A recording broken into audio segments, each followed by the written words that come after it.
As mentioned earlier, we are hosting tonight the Cabinet Secretary for Information, Communication and Technology, Fred Matiang'i, who's also the acting Lands Minister, and we'll focus on both of his roles. Thank you so much, Waziri, for making time very much for having me to speak to us. So let's start with the question of press freedom, and this is really concerning the country. The latest arrest of media practitioners reporting on corruption and the explanation by your cabinet colleague, the Interior CS, Joseph Nkaiseri, that somehow reportage on the same is amounting to a kind of scheme to destabilize the country is worrying, because it seems government expects the media and all and sundry to toe a particular line. First of all, thank you for the opportunity to meet here tonight and to speak to this issue. We are not climbing down on media, first and foremost. And secondly, I think an incident happened last week, and I think it has been blown out of proportion completely. The intention of this government is to guarantee press freedom. Freedom of the media is our way of life, and there's evidence to demonstrate that. We've supported media. It's our policy to work with and ensure that the media operate in a free and thriving environment. We are a rule of law country. In every action that we have taken, we have passed policies, we have passed legislation that support the media, we provide institutional support to the media. We're the only country in sub-Saharan Africa that writes a check from the Exchequer resources to support self-regulation of the media through the support we give the Media Council of Kenya. We have supported growth of the media in our country. In the last 3 years alone, we have moved from 13 television stations to 53 television stations. We have 126 FM stations in the country, about 350 practicing journalists in our country. And those are only local media practitioners. We have over 350 foreign correspondents who report from Nairobi. Kenya is the home of free media, and freedom of the press is our way of life.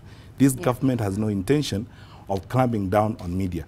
I have been in international meetings, and where, to my shame and utter amazement, foreigners, experts who are reviewing our country, begin their presentations about Kenya by saying this: in spite of its intensely negative media, Kenya's economy is growing.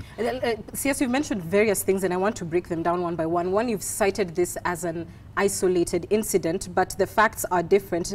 This isn't the first time in the last 3 years of the Jubilee administration that media freedom has been called into question. And if I can just list a few of the things that have happened now that were actually the things of, if you like, the Moi regime. We've seen journalists arbitrarily arrested. We've seen them beaten in the line of duty by GSU officers. We've seen various attempts by the executive and the legislature to introduce into parliament punitive media laws that are not based on the fact that the media is misreporting, but actually based on the fact that the media is reporting something either that government feels it needs to sign off on first, or parliament believes may paint them in a bad light.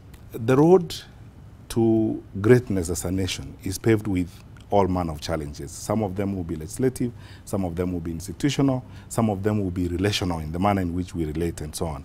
But that says nothing except the fact that as a country that is moving faster towards greatness, we will have incidents, and I'm calling them incidents advisedly, isolated incidents. There is no pattern that has been established by this government of interfering with the press. There is no pattern that has been established by this government of harassing the press. There is no pattern that has been established by this government of incarcerating media practitioners in our country. Show me a country in sub-Saharan Africa where the president and deputy president of our country have been as accessible as our president and deputy president are to the media. And virtually the entire government. In fact, the incident that happened last week, and even the one that you're referring to about the beating of journalists in Tana River, we held meetings. My colleague, General Nkaiseri, and myself held meetings with the leaders of the Nation Media Group, the chair of the Media Owners Association. We each explained our part and understood the differences in our perspectives, shook hands, and we are moving forward to develop our country. What I would like to discourage is this. Sometimes, as a society, we get bogged down and we are trapped by isolated incidents. And it doesn't mean that there are no incidents when it comes to the part of the media at all. An international media of repute the other day called our country used terms that we are fairly regrettable, hotbed of terrorism. Another international media house, not so distant in the past, ran a very damaging story about our police force. We did not close shop, and we did not spend all time whining and mourning about it. We looked at it as an incident. And there is no government anywhere on earth that is run by angels. I don't think there are angels in any newsroom.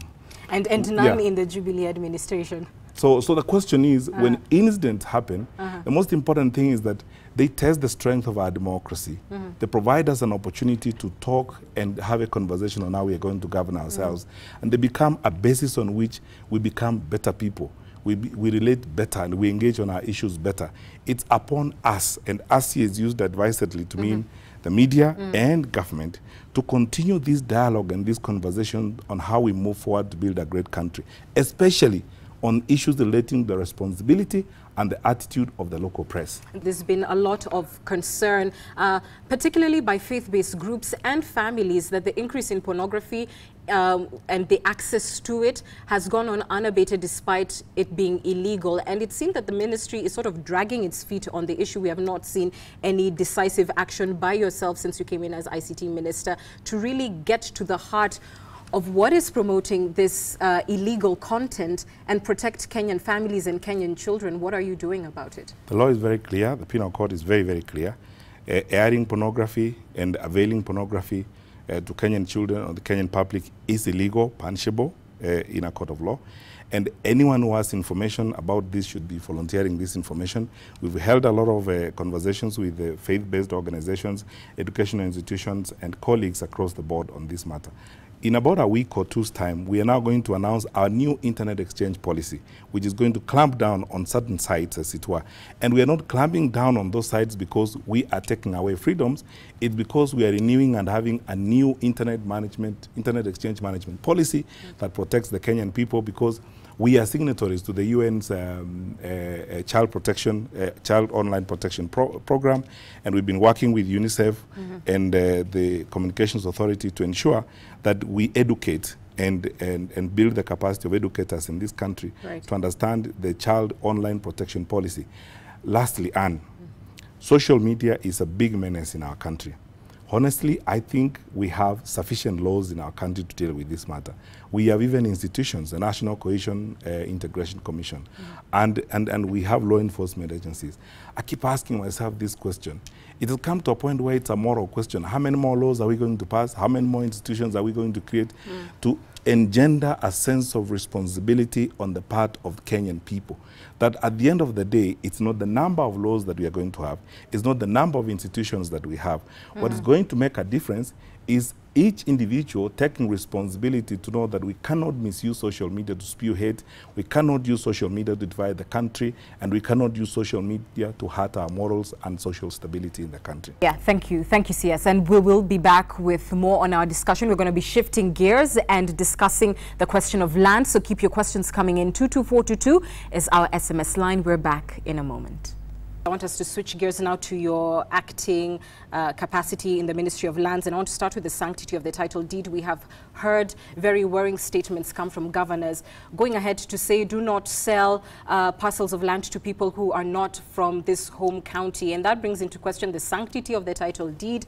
It brings in a question of national cohesion, and your ministry is being accused of not being proactive enough in working together with established institutions such as the NCIC, the Commission on Integration and Cohesion, to really deal with those who are propagating this new form of hate speech and denying Kenyans their land rights, that every Kenyan has a right to buy land in any part of the country. And again, well, you've said we're 2 years away from an election. This was a major sticking point in a previous poll and could potentially be an explosive issue. What are you doing about it?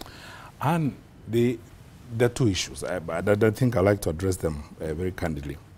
Number one, if you look at Article 47 of our Constitution, it talks about fair administration, and it requires those who hold public offices to act responsibly, which means any one of us can be held and will indeed be held to account for actions we take when we are holding public offices. It also means and prescribes how we should communicate official decisions. First of all, there is no law that I know of, or there is no law in our country that allows a governor, a senator, a member of parliament, a minister, or a cabinet secretary for that matter, to freeze land transactions. There is none, and I would like anyone to show me that law. It doesn't exist. So any governor or any county official who is telling people that they are frozen land transactions is actually daydreaming. Point number one. Point number two, I've always challenged those governors who are making that particular position to put it in writing so that we can have an actual basis of moving that they be removed from office for acting against the Constitution. Right. Devolution is not intended to create ethnic enclaves in our country so that there are ethnic corners in our country where you cannot go to. Article 40 of the Constitution is very clear. You can own property, you can settle wherever you please in our country. So here is the responsibility for the Ministry of Land. Jointly with the National Land Commission, we manage land registries across the country. All land registries in Kenya are working. I am not aware of any that is not working, which means land transactions are going on.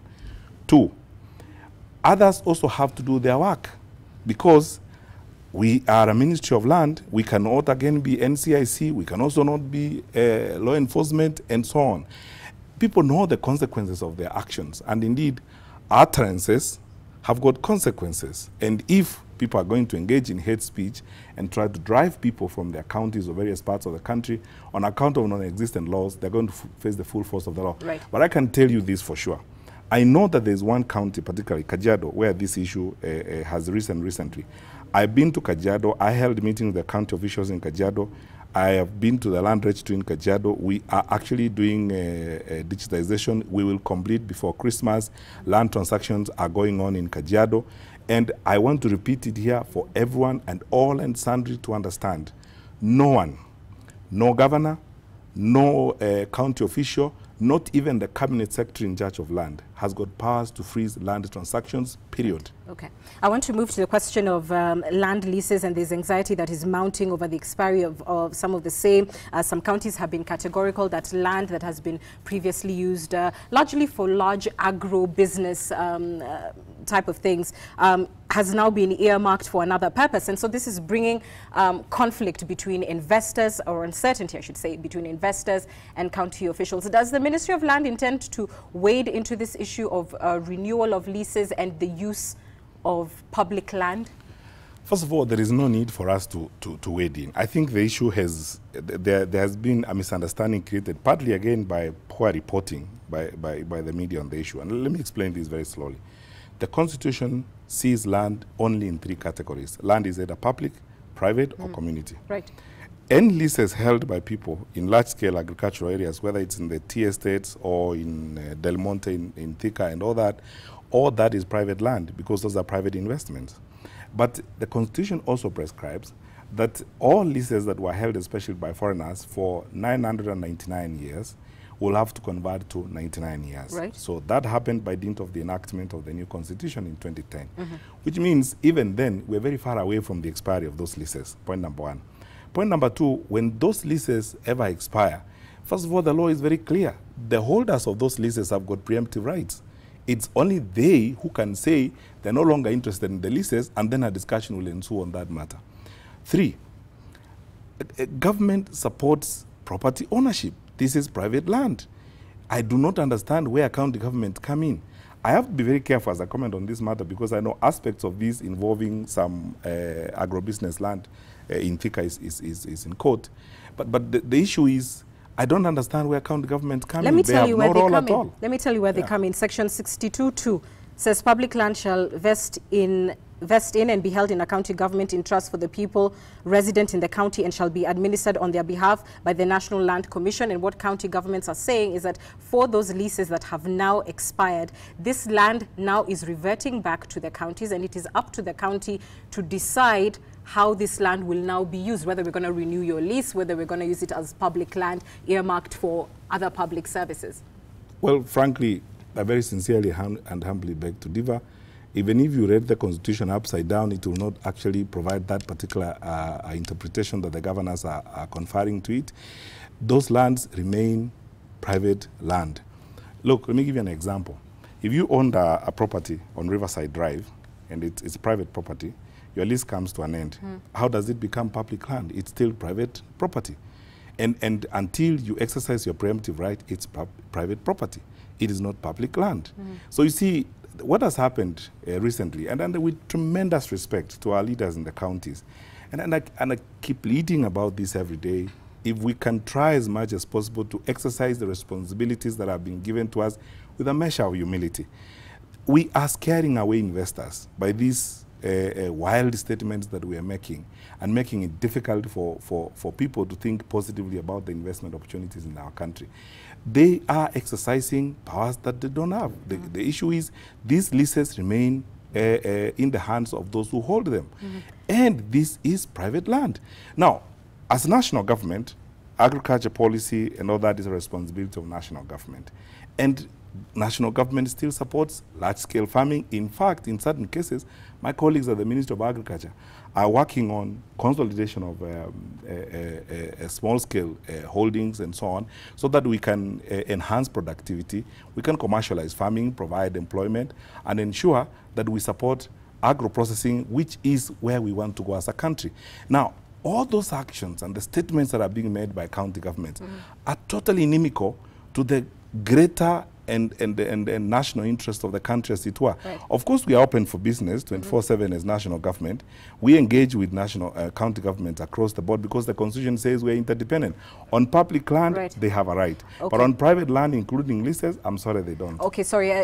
We're also running out of time, so you will excuse me because I want to hurry this along. The other question is that, they're saying that, this land, for instance, a lot of these companies are now listed on the Nairobi Securities Exchange, and as a result, they do acquire some amount of foreign ownership, sometimes even more than was previously held, and that the Constitution is only providing for this private ownership in as far as a Kenyan company, a fully owned Kenyan company or a Kenyan national is the one who has acquired it in the first place. So they're basically saying once these are listed on the Securities Exchange and acquire majority ownership, then that changes the nature of the ownership of that land. And they are no longer foreign in that case. You see, for example, if we were to go on the terrain, that's what I'm saying, and I want to use this opportunity to plead with the fellow leaders across the board.